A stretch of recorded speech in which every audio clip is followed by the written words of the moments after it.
So when you sell real estate, you're going to need to be able to describe exactly what real estate you're selling. Now, a lot of people are kind of under the misconception that when I sell real estate, my purchase agreement's going to have the address on it, 1295 Smoky Boulevard. Well, that's not technically what you need in a valid purchase agreement. What you need is a real legal description of the property. And as you know, there are really three types of ways that you can legally describe property. And we're going to talk about the most ancient way right now. In fact, it's called metes and bounds. And metes and bounds description, a little history for you, is very prevalent. If you're on the East Coast of the United States and doing real estate, you're going to be dealing with metes and bounds descriptions quite extensively. And as you go west, you're going to get into rectangular government survey or Torrens property descriptions, and those are the two other ways you can describe property. But metes and bounds not only is old and used on the East Coast of the United States, because that's when we first started to describe real estate the way we do today, but metes and bounds goes way older. I mean, to ancient times. Think about it.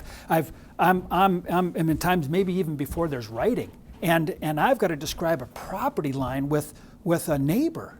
And we both look at each other and say, listen, we need to agree on a property line because we're going to have problems, here. And so I'll tell you what, here's the big boulder sitting up on top of the rocks here. That big boulder will mark our property boundary here along the river.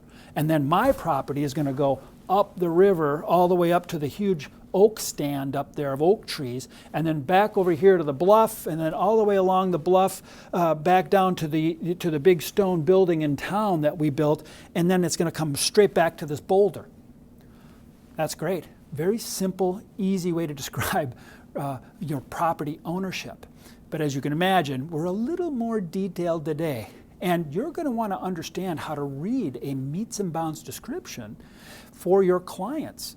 And so let's go ahead and take a look at how it's done today, and then we'll cover it just a little bit more once we see the description.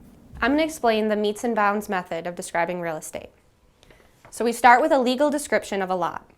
Imagine that you're pulling up to a lot with your clients. There's no marked lot lines, but you want to give them a visual representation of the lot that they're going to be purchasing. So in our example, our legal description states that there's a large oak tree. So this is going to be our permanent reference mark. We're going to start here. Using a compass, we're going to walk 152 feet northeast at 80 degrees, and we'll reach our point of beginning. So in this method of describing real estate, you start at the point of beginning, you walk all the way around the lot, and you end at the point of beginning. So in our description, we're going to go southeast at 80 degrees for 180 feet. Then, at 15 degrees southwest, we're going to walk 160 feet. Then, according to our description, we're going southwest 85 degrees for 151 feet. And the last portion says that we go northeast at 4 degrees, 11 minutes, 8 seconds for 199.5 feet. Then we end at our point of beginning. So this gives you a good idea of the size of the lot when all you see is dirt. Metes and bounds description. Pretty simple. Gotta have a compass, right? You gotta know how to read a compass, what angle, what degrees, what minutes, and what seconds. You gotta have a tape measure if you're gonna tape it off and do it, right? It can be a cumbersome process. And I can tell you this, I've seen some metes and bounds descriptions literally cover 3 pages of information.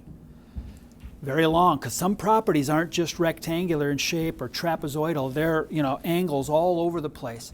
And so, as you can imagine, if you're going to be working in an area where it has very extensive metes and bounds descriptions, you're going to want to become very familiar with the tools needed in order to help people understand what it is they're buying. And then once again, that metes and bounds descriptions will need to be provided along with any purchase agreement. So the key about metes and bounds descriptions is you're going to need to make sure you find the reference point. In the video, it was an oak tree. Well, oak trees don't last forever. So a lot of permanent reference points really are permanent reference points. They're stakes driven in, monuments driven into the ground now, so that they don't wash away or burn down. But from that permanent reference mark, you can take the angle and the measure and get to, now this is the most important thing, the point of beginning. And once again, that's the beginning of your property's description. It's not the reference point, that just gets you to the point of beginning. And then in a clockwise fashion, you read that meets and bounds description, you find your other points, and when you find the last point, understand, you go straight back to the point of beginning. So a meets and bounds description begins and ends at the point of what? The point of beginning.